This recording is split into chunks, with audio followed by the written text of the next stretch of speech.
A continuación, unas vacaciones se convierten en una pesadilla. Entonces vi el cuerpo de una mujer boca abajo en el agua. Las posibles pistas generan más preguntas que respuestas. ¿Fue un accidente? ¿Alguien que le causó la muerte o se suicidó? Los expertos no se ponen de acuerdo en lo sucedido. No hay un solo testigo ocular que lo presenciara. Tampoco hay confesiones. No hay huellas dactilares. Hasta que la innovación científica desvela la verdad. Método, oportunidad, móvil y la última persona que la vio. Motivos clásicos para matar.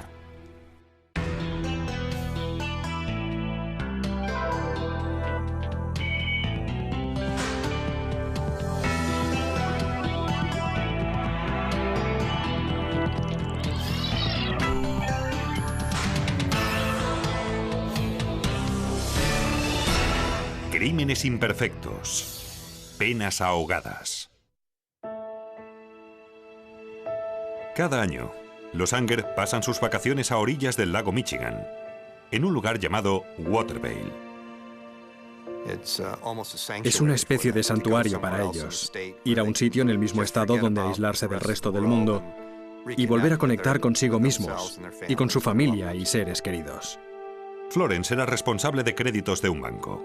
Su marido, Mark, agente hipotecario, también era un famoso locutor de radio. Mark Anger conducía un programa radiofónico de deportes y se había convertido en alguien célebre en su círculo de amistades. Sus vacaciones en el 2003 eran como muchas otras. Los Anger se instalaron en su cabaña, cenaron y Mark estuvo con sus 2 hijos mientras Florence salía a tomar el aire. Mark leyó un cuento a sus hijos, les cantó una canción, les acostó y les dio un beso de buenas noches. Cuando salió al porche, Florence no estaba allí.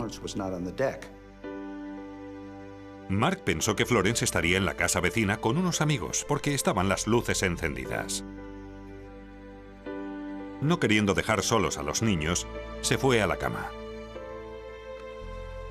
Cuando despertó, poco después del alba, Florence todavía no había vuelto. Llamó a los propietarios del hotel sobre las 7:30 de la mañana preguntando si habían visto a Florence. Dijeron que no. Los propietarios salieron a buscarla y hallaron el cuerpo de Florence en el lago. Entonces llamaron al 911. Hay un muerto en Watervale, una mujer que conocíamos y creo que se ha suicidado o se ha ahogado. ¿Cómo se llama? Florence Anger.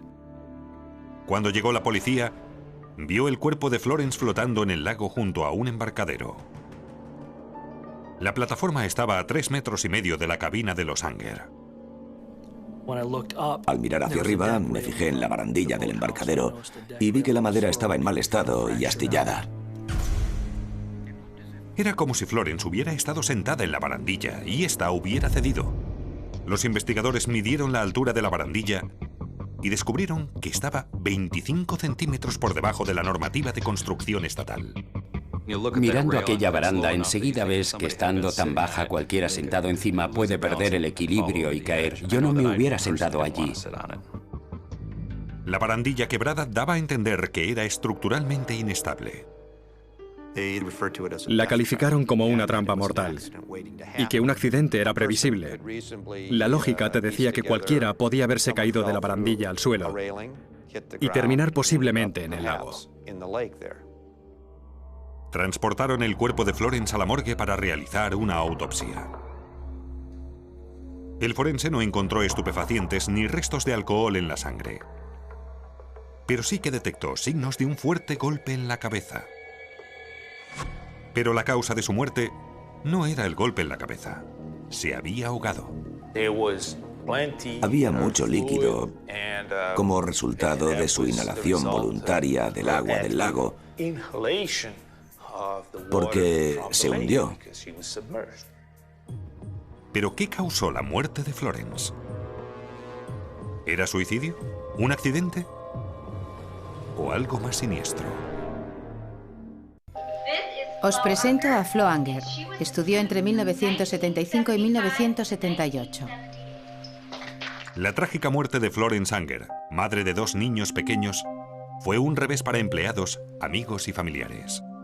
A menos que te pase, es muy difícil de explicar.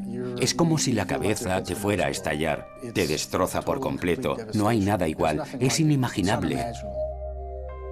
La policía debía considerar cualquier posibilidad. ¿Qué es? ¿Se trata de un suicidio? ¿Es un accidente? ¿O tal vez un homicidio? La familia de Florence descartó la posibilidad del suicidio. Es impensable que quisiera suicidarse por varias razones. En primer lugar, jamás hubiera dejado huérfanos de madre a sus hijos. Un accidente parecía ser la opción más plausible. La barandilla en el exterior de la cabaña de los Anger se había roto hacía poco. Como si se hubiera sentado en ella o apoyado y hubiese cedido, cayendo sobre el suelo de la rampa del embarcadero. Pero ¿cómo fue a parar el cuerpo al agua? Mark Anger contrató los servicios forenses de una empresa privada para descubrir el porqué. Su conclusión fue que al caer desde 3,5 metros de altura, el impulso de la caída la había propulsado desde el lugar del contacto al agua. Crearon 5 supuestos con animaciones por ordenador donde mostraban diferentes modos de cómo Florence había terminado en el agua. Los forenses de la empresa privada concluyeron que la muerte de Florence fue accidental. Pero el forense estatal discrepaba por completo. Los cuerpos no rebotan. Número 1. Se hubiera quedado inconsciente del golpe. Una persona inconsciente, en estado de inconsciencia, no anda hasta el agua. Y el doctor Dragovich advirtió que la mancha de sangre en el asfalto tenía un diámetro de casi 30 centímetros. Por el tamaño de la mancha de sangre, teniendo en cuenta el diámetro en la plataforma de cemento, el cuerpo habría estado tendido en ese lugar durante un rato. Para determinar cuánto tiempo había estado Florence desangrándose en el suelo, Dragovich estudió su tejido cerebral. Se centró en las neuronas, un sistema de comunicación celular que controla el movimiento, la memoria y las emociones. El doctor Dragovich descubrió proteínas reparadoras en el cerebro de Florence que fueron segregadas después de la herida en la cabeza. Aquello demostraba que el cerebro de Florence batallaba para sobrevivir mucho después del golpe en la cabeza y antes de que se ahogara. Estas neuronas sufren una falta de oxígeno. Unas están dañadas, otras ya están muertas, pero hay otras que están en proceso de reparación. Estuvo viva durante un buen rato, inconsciente pero viva. Vivía, seguía respirando. El doctor Dragovich calculó que Florence había estado inconsciente sobre el cemento durante al menos 90 minutos, posiblemente 2 horas antes de entrar al agua. Y había otras pruebas contradictorias. La mancha de sangre en la rampa y la barandilla rota de la plataforma no estaban alineadas. La trayectoria que habría seguido al caer de la terraza no coincidía con la barandilla partida.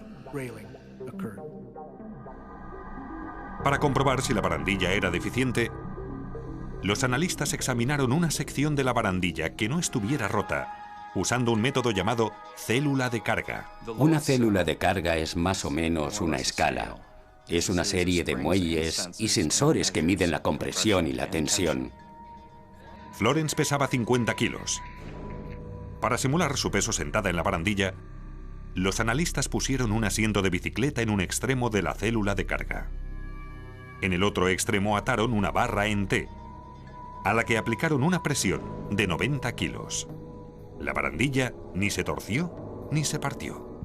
En el laboratorio alguien comentó, caramba, 90 kilos. Por eso supimos enseguida que cualquier plan que afirmara que la barandilla estaba podrida o deteriorada no tenía sentido.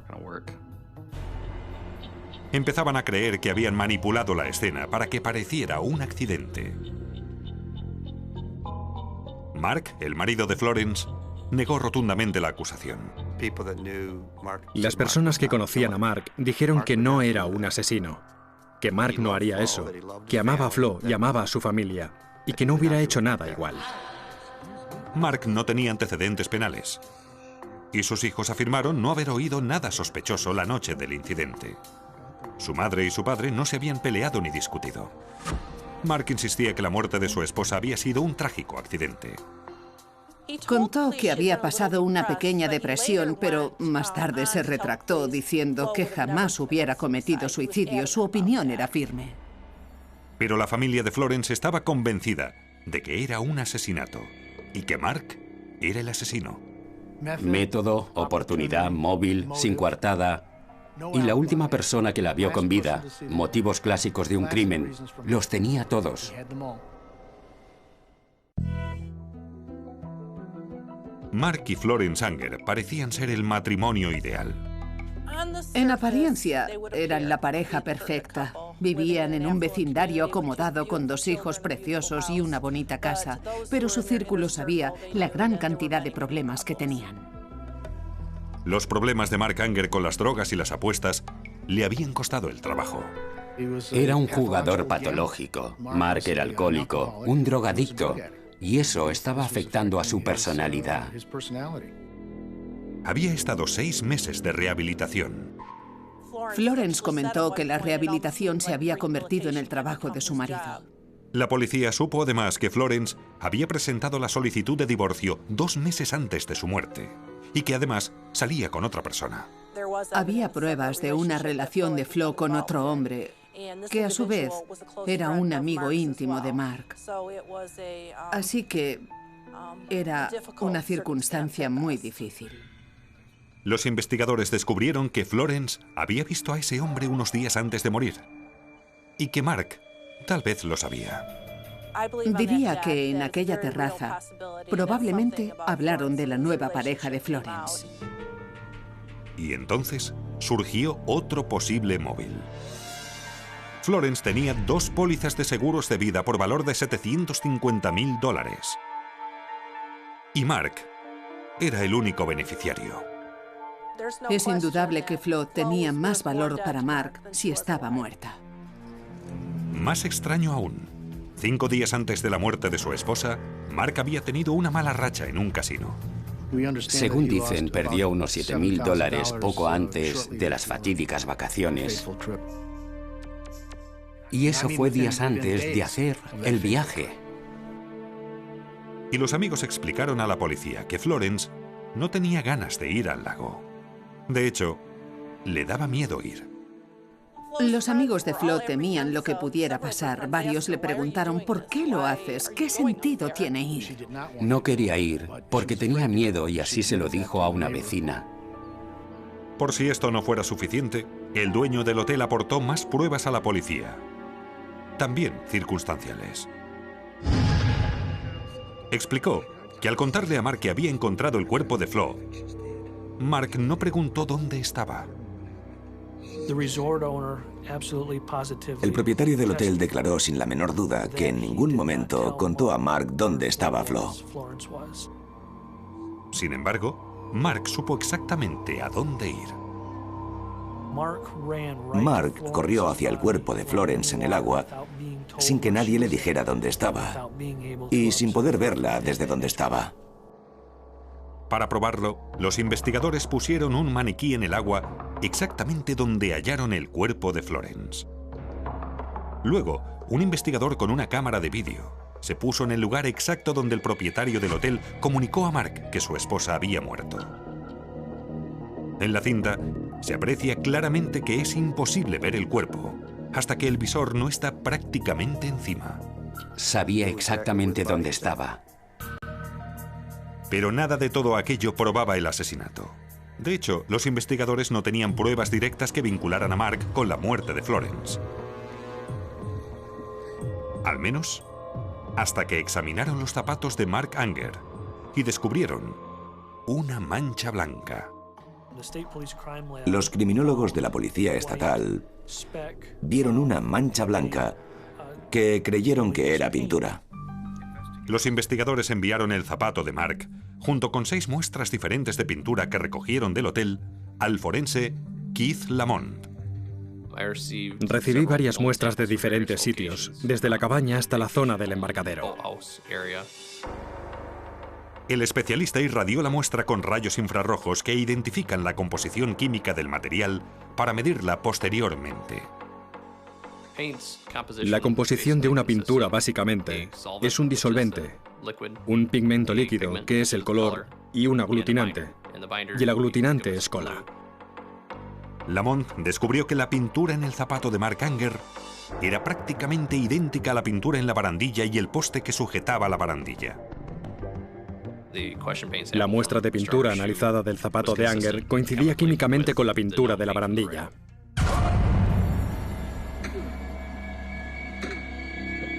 Para los investigadores, solo había una conclusión lógica. Los restos de pintura en los zapatos sugieren que Mark dio una patada a la barandilla. Pero, ¿bastaba esta prueba para juzgarle? Los investigadores conocían dos detalles importantes sobre la muerte de Florence Anger. Primero, los test demostraban que una mujer de 50 kilos, sentada o apoyada en la barandilla de la terraza, no podía haber hecho que se partiera. Segundo, las pruebas forenses habían identificado proteínas reparadoras en el cerebro de Florence, una prueba científica de que había estado desangrándose en el cemento del embarcadero alrededor de 90 minutos antes de ahogarse en el lago. El caso sentó precedente en la historia forense. Era la primera vez que se usaba inmunohistoquímica en un caso criminal.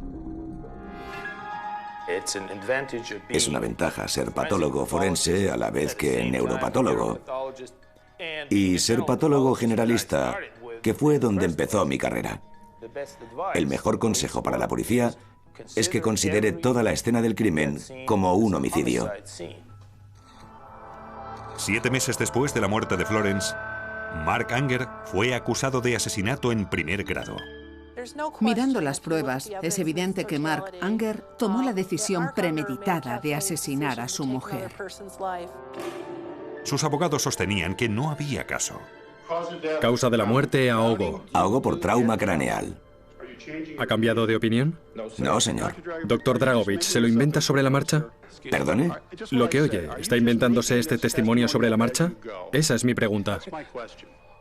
No lo creo. No hay un solo testigo. No hay confesiones. No hay huellas. Los fiscales creen que Mark esperaba salvar su matrimonio. Pero piensan que Florence se negó. Mark se puso violento y la empujó por encima de la barandilla. Ella cayó 3,5 metros, golpeándose la cabeza en el asfalto. Las pruebas indican que desangrándose durante al menos 90 minutos. Mark regresó a la cabaña y acostó a sus hijos.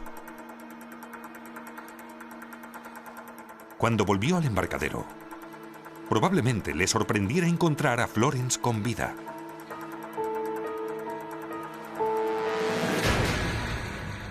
Así que la arrojó al lago, donde se ahogó. Pero no vio la magnitud de la mancha de sangre en el suelo, ni sabía que existían neuronas reparadoras en el cerebro, y que ambos hechos contaban lo que realmente había sucedido. Con la intención de hacerlo parecer un accidente, Mark rompió la barandilla con el pie derecho, transfiriendo pintura a un borde del zapato. Y el lugar donde la barandilla estaba partida no concordaba con la ubicación del cuerpo. O bien Mark se enteró de la relación que Florence mantenía con otro hombre, o, si no lo sabía, ella le dijo claramente que su matrimonio se había acabado. Mark salió y la empujó al agua cuando todavía estaba con vida. Podría haber pedido ayuda en cualquier momento. No lo hizo. La dejó allí tirada. Y después de pensar qué hacer, al cabo de un rato, premeditadamente, regresó y la metió en el lago para que se ahogara. La única verdad es que una vida humana se ha destruido sin piedad y deliberadamente, y que nunca se hará la suficiente justicia a este acto. 3 años después de la muerte de Florence, Mark Anger fue acusado de asesinato en primer grado con una sentencia de cadena perpetua, sin libertad condicional.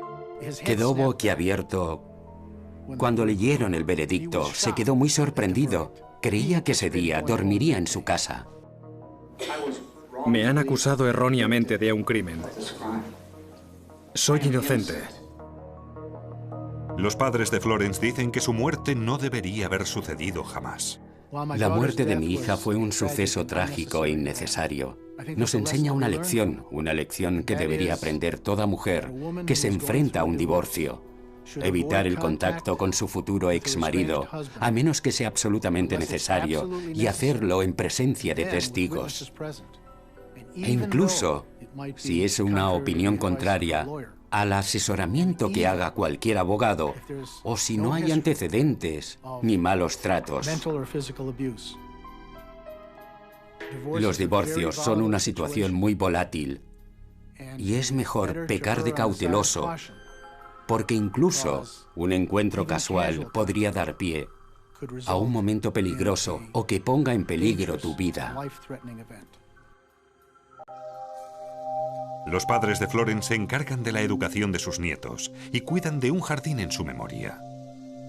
Pero su tristeza es permanente. No hay un minuto del día que no la eche de menos.